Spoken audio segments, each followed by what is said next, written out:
जी good morning. स्वागत है आपका सरस्वती ऑनलाइन क्लासेस में। चैप्टर चल रहा है अपना 4 उसमें लगभग कंप्लीट हो गया था।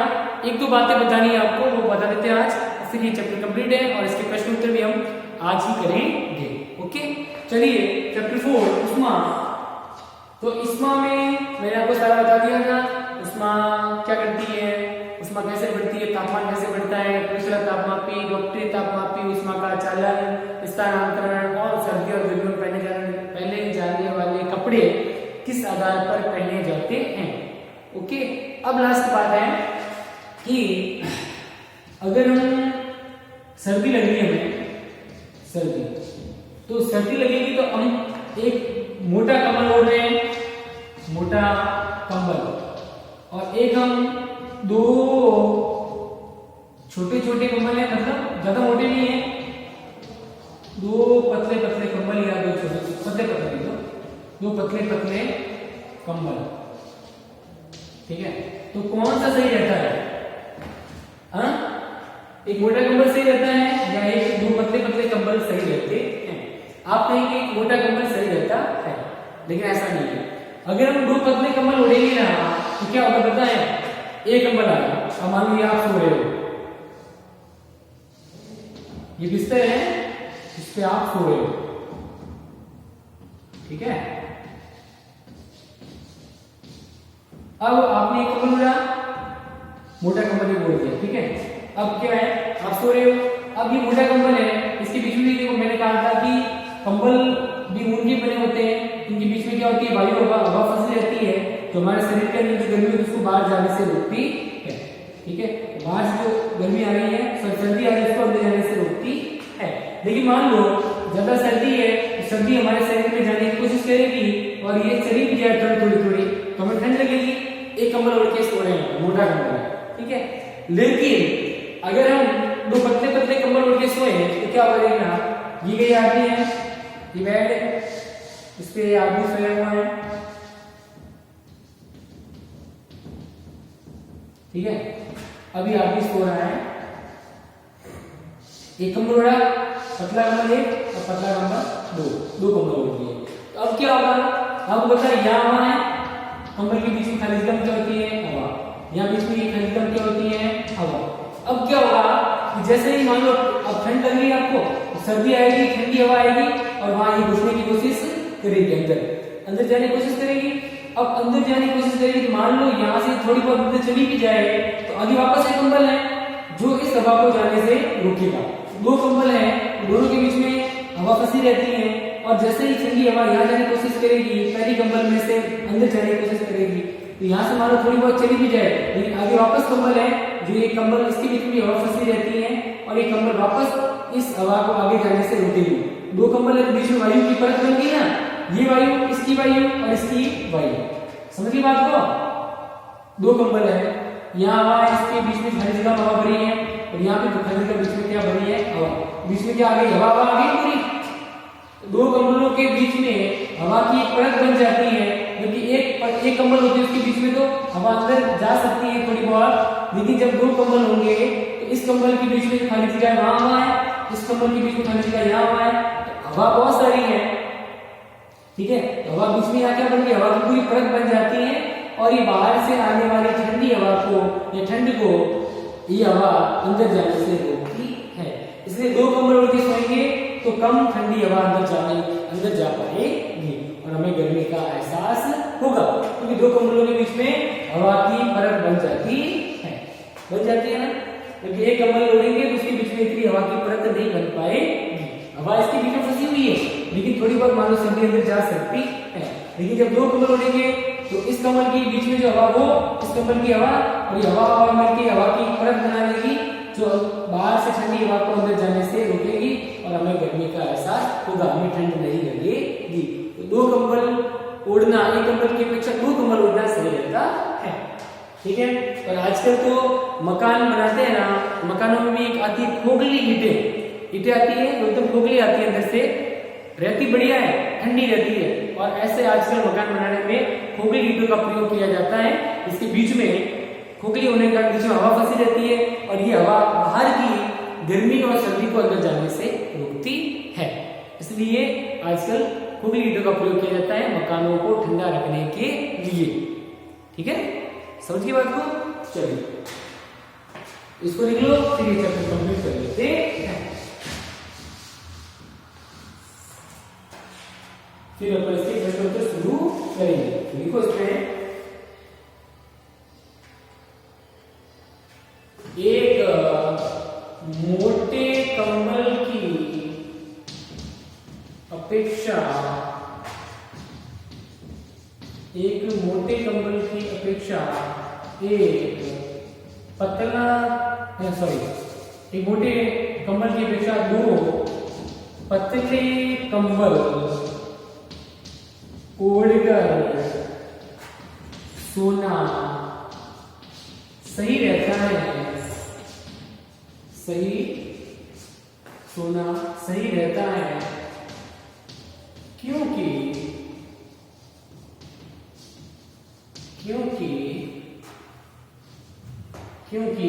दो पतले कंबलों के बीच में या दो कंबलों के बीच में, पतले कंबल को तो चलेगा, दो कंबलों के बीच में वायु होती है या वायु की परत विद्यमान होती है। वायु की परत विद्यमान होती है जो ऊष्मा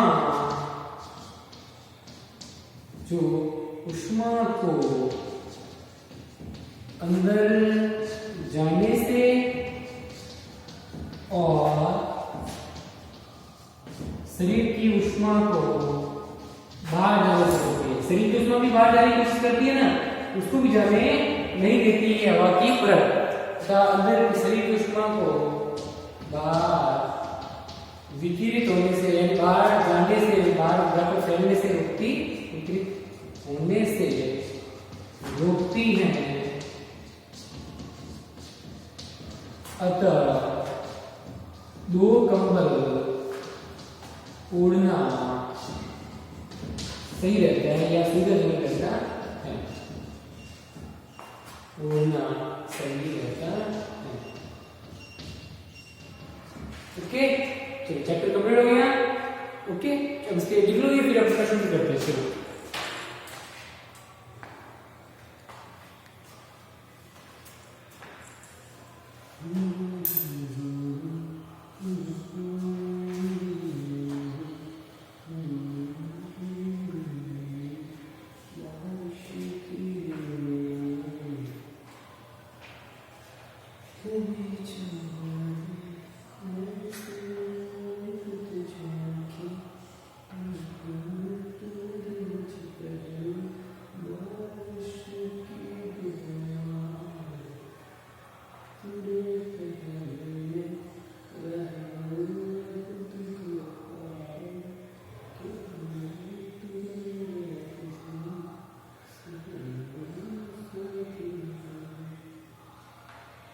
चलो लिखिए, अब आपने, मैं इसको बिठा रहा हूं और शुरू करते हैं अपने प्रश्न उत्तर।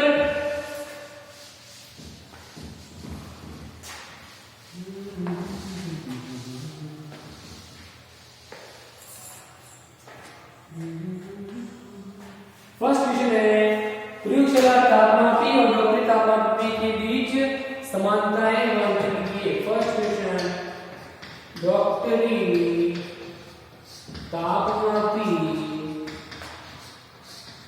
और प्रयोगशाला तापमापी में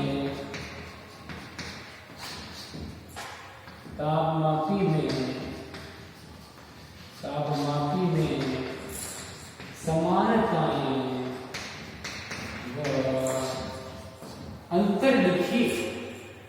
समानताएं व अंतर लिखिए।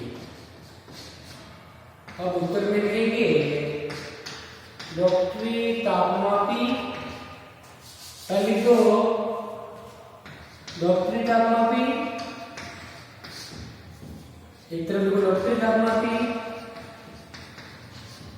दूसरी तरफ लिखो प्रयोगशाला तापमापी। प्रयोगशाला तापमापी ठीक है।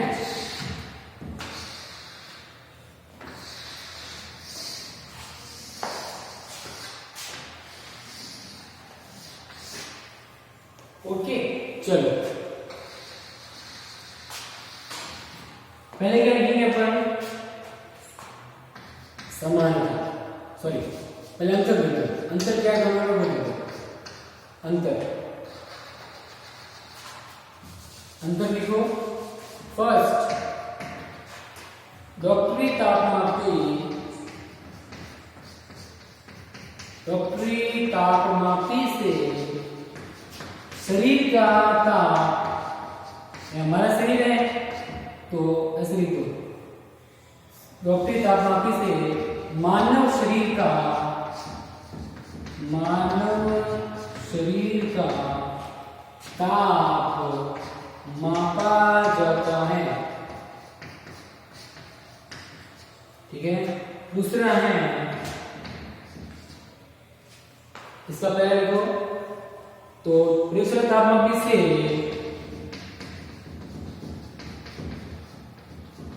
प्रयोगशाला तापमापी से द्रव पदार्थ, द्रव पदार्थ मतलब पानी, दूध आदि का तापमान मापा जाता है।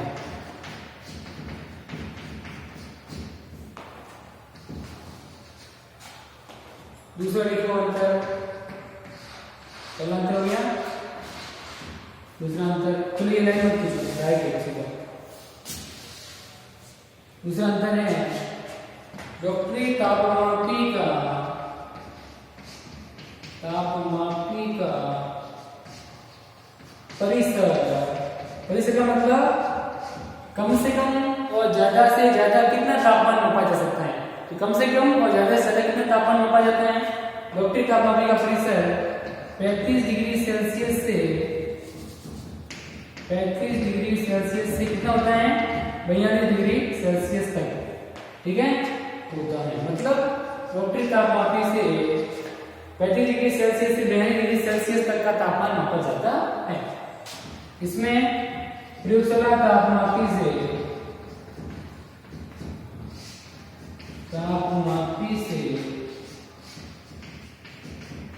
या डॉक्टरी प्रयोगशाला तापमापी का परिसर यानी कम से कम और अधिक से अधिक कितना मापा जा सकता है, वो है परिसर। कम से कम और ज्यादा से ज्यादा जो होता है उसका अंतर परिसर कहलाता है।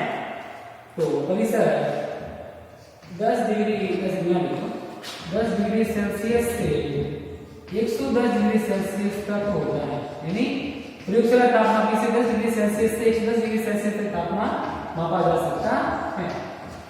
तीसरा देखो, तीसरा देखो,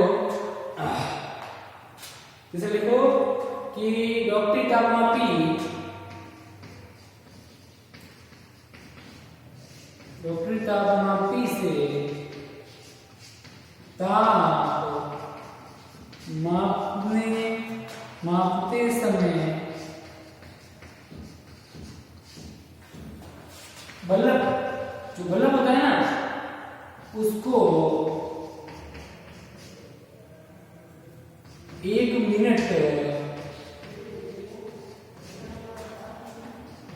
जीभ के नीचे रखकर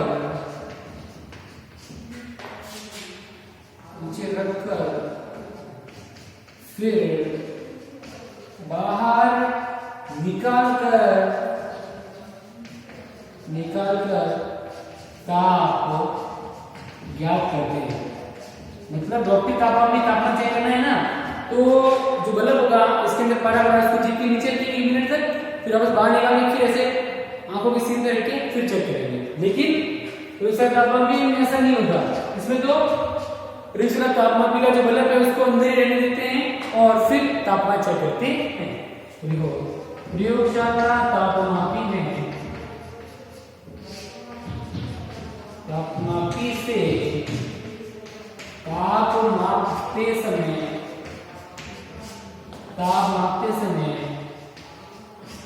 बल्ब को उस पदार्थ के जिसका तापमान मापना है ना, उस पदार्थ के अंदर ही रखते हैं जिसका ताप ज्ञात करना होता है।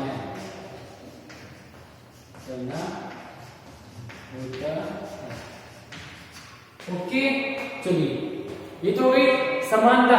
फिर अंतर क्या है दोनों में? अंतर 3 अंतर लिख दिए, अब समानता लिखनी है तो ये लिखो। फिर इसका उत्तर दिखाएंगे आगे। दोनों में समानता क्या है, दोनों में क्या चीजें सेम है, जैसी है, सेम वो लिखिए। चलिए लिखो।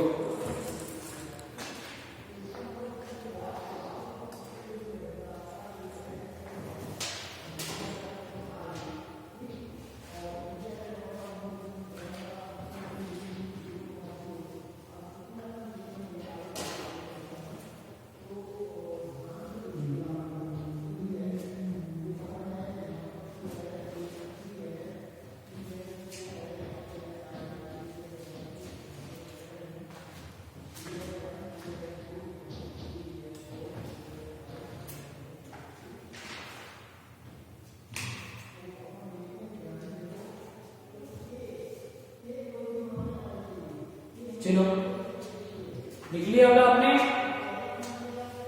लिख लेना। इसी का लिखा है, पहले का ही है उत्तर, ठीक है ना? पहले में ही लिखना है, इसका उत्तर खत्म नहीं हुआ अभी पहले का।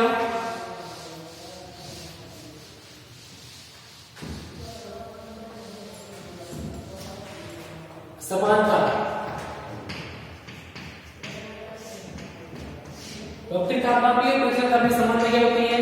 लिखो, डॉक्टरी तापमापी व एक पहली समानता है डॉक्टरी तापमापी व प्रयोगशाला तापमापी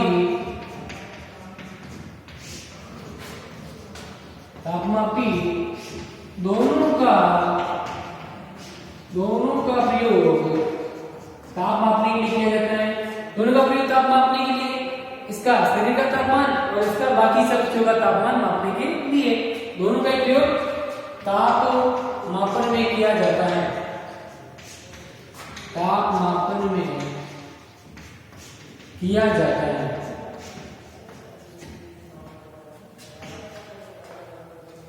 हाँ, ठीक है। एक बार लिखो कि डॉक्टरी तापमापी व प्रयोगशाला तापमापी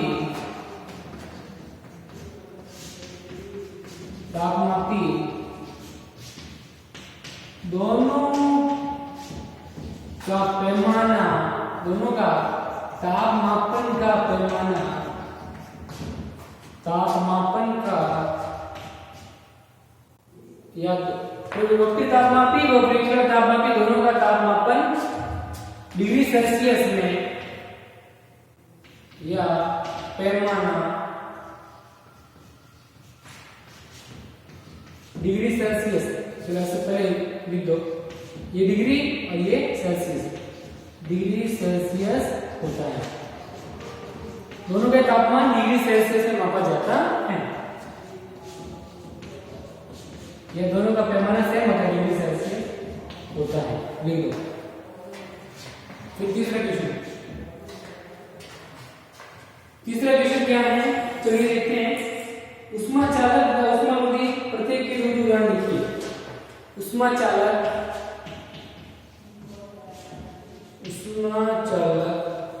व उष्मारोधी, उष्मा चालक व उष्मारोधी प्रत्येक के दो उदाहरण लिखिए।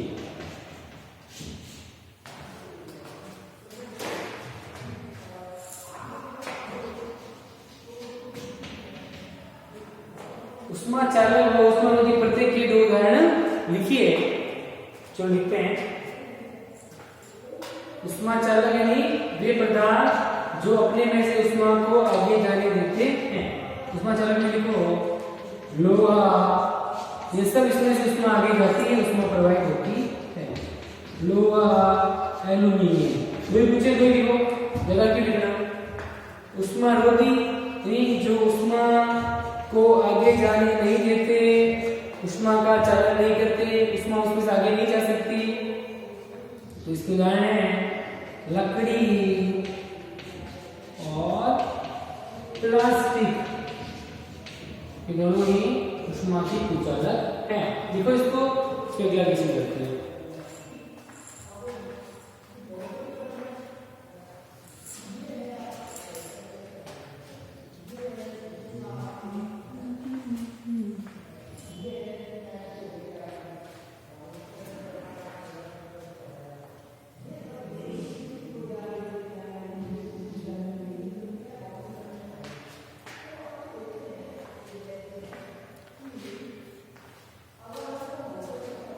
चलो तो आज के लिए इतना ही, कल फिर मिलेंगे नए वीडियो के साथ। Good bye, thank you.